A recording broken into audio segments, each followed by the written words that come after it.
Olá pessoal, chegando para mais uma aula do curso de Produção de Conteúdo e hoje a gente vai falar um pouquinho sobre a palavra-chave, keyword, que é basicamente o foco aí de cada conteúdo. A gente viu na aula passada sobre a pauta, de como ela direciona o trabalho de uma palavra-chave, mas a gente vai falar de como ela deve ser utilizada dentro de um conteúdo, tá? Eu peguei aqui uma definição até da Rock Content, não vou ficar lendo aqui para não ficar uma aula maçante, mas, basicamente, a palavra-chave vai ser o termo que você vai trabalhar no seu conteúdo, né? Então, eles são termos ali compostos com umas palavras que vão direcionar o que você vai produzir ali.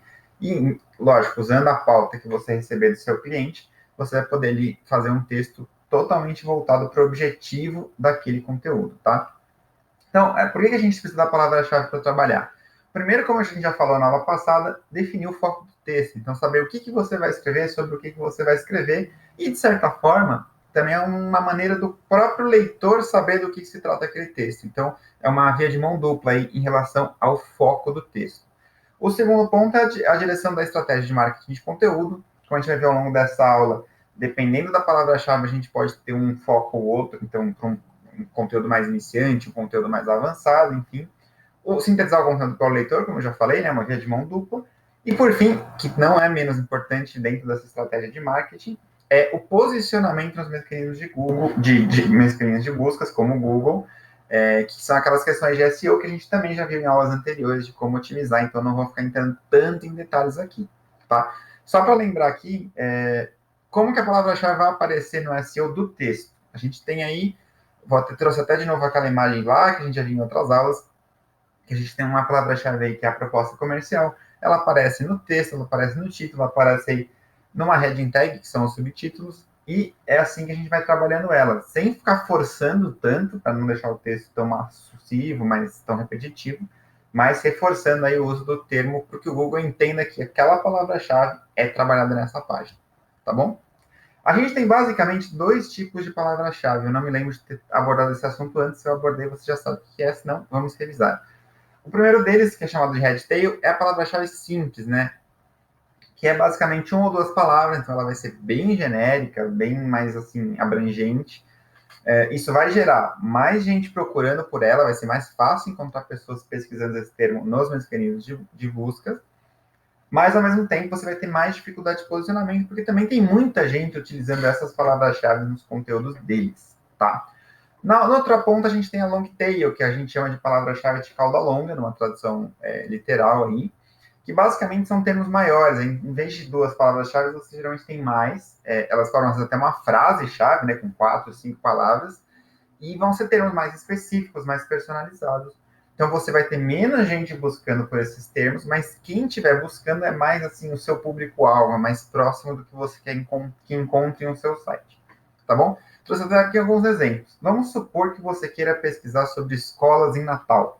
Se você usa os termos isolados, que seriam aí basicamente uma palavra-chave simples, que seriam escolas, você vai ter, eu, por exemplo, pesquisei esse termo de Cotia. Então, o Google já entende que eu estou em Cotia e já me dá escolas em Cotia. Se eu pesquiso só Natal, a gente vai para lá na cidade de Natal, no Rio Grande do Norte. Então, o Google não entende essa relação direta. Mas, se a gente ir para uma long tail, que nem é tão long tail assim, né? Escolas em Natal é basicamente uma palavra-chave bem simples, se a gente tirar a preposição, mas acho que dá para a gente entender o conceito. A gente já consegue encontrar o que a gente quer, que são as escolas em Natal. Então, se você quiser se aprofundar ainda mais esse termo, para a gente usar um outro exemplo das aulas anteriores, vamos supor que vocês querem saber sobre fundos de investimento. Se você só põe fundos de investimento, é capaz de aparecer ali tipos de fundo, categorias dos fundos e tal. Agora, se você usa uma palavra-chave mais longa, como funcionam os fundos de investimento, o que são os fundos de investimento, já fica mais fácil para o Google mostrar para o usuário quais são os conteúdos ali mais perfeitos assim para a busca que ele quer, com a solução ideal para ele. E a gente, quando vai produzir o conteúdo, também tem que pensar nisso na palavra-chave, tá? Então, a palavra-chave que a gente tem que já conversar com toda essa estrutura. Então, se eu fosse fazer, por exemplo, esse conteúdo que eu dei de exemplo de como funcionam os fundos de investimento. Eu posso ter o termo fundos de investimento no meu texto, mas eu tenho que usar o como funcionam junto em alguns momentos para o Google entender que aquele artigo, aquele conteúdo vai falar sobre como funcionam os fundos, e não apenas listar, por exemplo, alguns dos fundos de investimento. Tá? Acho que deu para entender.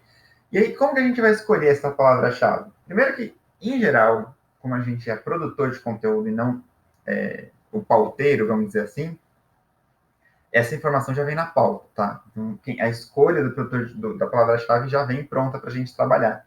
Mas você pode tocar algum projeto pessoal, né? O Conexão Freelancer mesmo, por exemplo, é um projeto pessoal meu. Então, eu não tenho ninguém que faça essa parte para mim. Aí, a escolha da palavra-chave, ela não pode ser aleatória da sua cabeça. Você não pode simplesmente falar assim, gostei desse termo. Você tem que pensar em motivos técnicos para você selecionar. E eu elenquei aqui 4 deles, que são a persona, o objetivo, os concorrentes e as ferramentas, tá? Vou passar rapidinho sobre eles. Que, por exemplo, a persona a gente já viu em outras aulas, que nada mais é do que o nosso público-alvo de uma maneira sei lá, mais tangível, mais próxima, né? Que é basicamente classificar. Então, trouxe de novo a imagem que a gente já viu anteriormente, a gente tem aí personas de investimentos, a gente vê que são pessoas totalmente diferentes. Então, se eu vou falar com um cara que está começando, que não faz ideia, eu preciso de algumas palavras-chave para introduzir o tema para o cara. Agora, se ele já é um cara avançado, já entende o assunto, a gente precisa de palavras-chave mais técnicas. Então, por exemplo, como funciona o fundo de investimentos, é uma boa palavra-chave para quem está começando, mas o cara que já é um investidor, ele sabe como funciona um fundo de investimento. Ele quer, talvez, os melhores fundos de investimento, ou os fundos de investimento com mais rentabilidade. Então, dependendo da nossa persona, a palavra-chave também tem que mudar e tem que acompanhar o tipo de conteúdo que ela está esperando. O segundo ponto, muito relacionado com esse, é o objetivo. Então, também já vimos isso em aulas anteriores.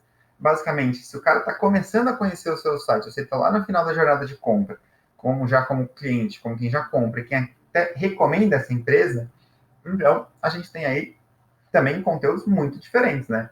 O começo dessa jornada de compra é mais o iniciante e o divulgador é mais o cara que já sabe tudo do assunto, ele está querendo conteúdo mais técnico e mais avançado.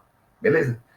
Em termos de concorrentes, nada mais é do que você dar uma olhada em como os seus concorrentes estão trabalhando a palavra-chave. Então, eu fiz até o exemplo aqui do que é palavra-chave, que é justamente o tópico dessa aula, e a gente encontrou aí 2 resultados muito semelhantes, né, que é o que são palavras-chave, um do Resultados Digitais e um da Rock Content, e seria legal dar uma olhada nesses conteúdos antes de produzir o meu, para ver o que eles já fazem, o que eles abordam, e principalmente, como eu posso produzir um conteúdo melhor do que o deles, para que a gente possa ali ranquear bem no Google, porque se o meu conteúdo for pior do que o que já tem lá e já tem um monte de acessos, o meu conteúdo novo dificilmente vai conseguir se posicionar bem.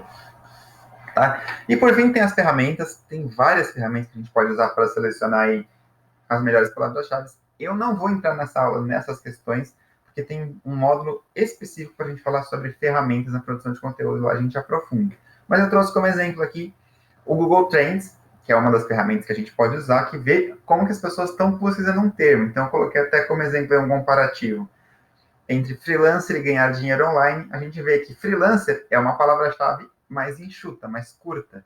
Então, ela com certeza tem mais buscas, é o que a gente vê no gráfico, e ela também tem maior concorrência para a gente poder ranquear. Já o ganhar dinheiro online, embora seja um termo também bem associado ao trabalho do freelancer, ele já é uma palavra-chave que se classifica como cauda longa, já são 3 palavras ali juntas, ela é mais específica, mas a gente vê que ao longo do tempo, essas 2 palavras estão tendo comportamentos semelhantes. Então, o freelancer vem diminuindo e o ganhar dinheiro online vem aumentando aí a sua busca, né? Interessante até que até metade do ano eles têm uma correlação interessante, depois agora mais no período recente elas têm uma correlação meio que invertida, né? Parece que conforme vai crescendo já de maio para cá, conforme mais se busca por freelancer, menos se busca por ganhar dinheiro online. Isso não quer dizer nada, tá? É só um exemplo bem genérico, bem aleatório, mas para você entender que a gente tem que olhar esses dados para... Vamos supor que essa curva do ganhar dinheiro online fosse bem crescente, né? Aqui não é o caso, cresceu só um pouquinho.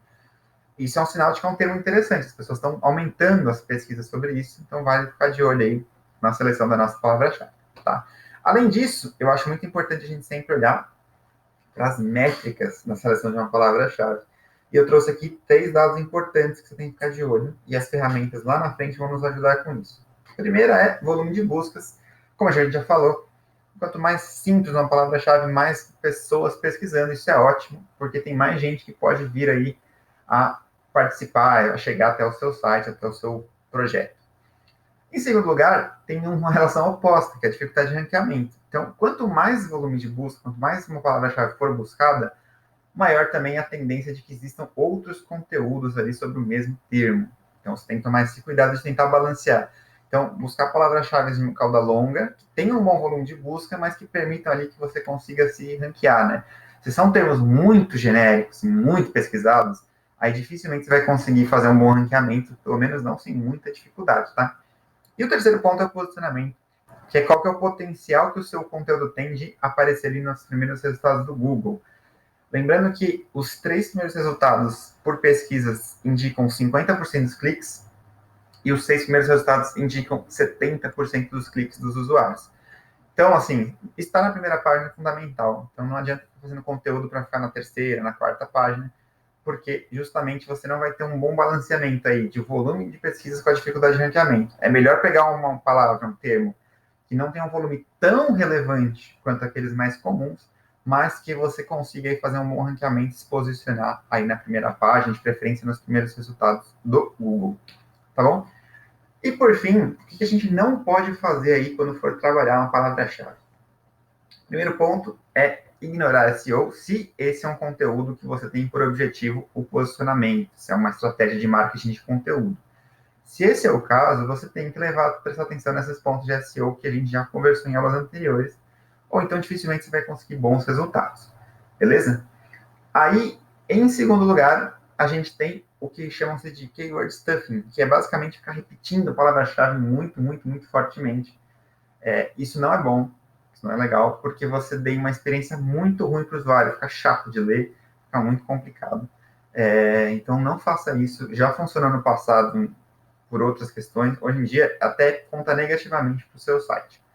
O terceiro ponto que o pessoal se preocupa muito é eliminar as preposições, né? Então, escolas em Natal, como a gente viu, tirar o em, né? O usuário provavelmente vai fazer isso quando for pesquisar no Google, ele talvez pesquise só por escolas Natal.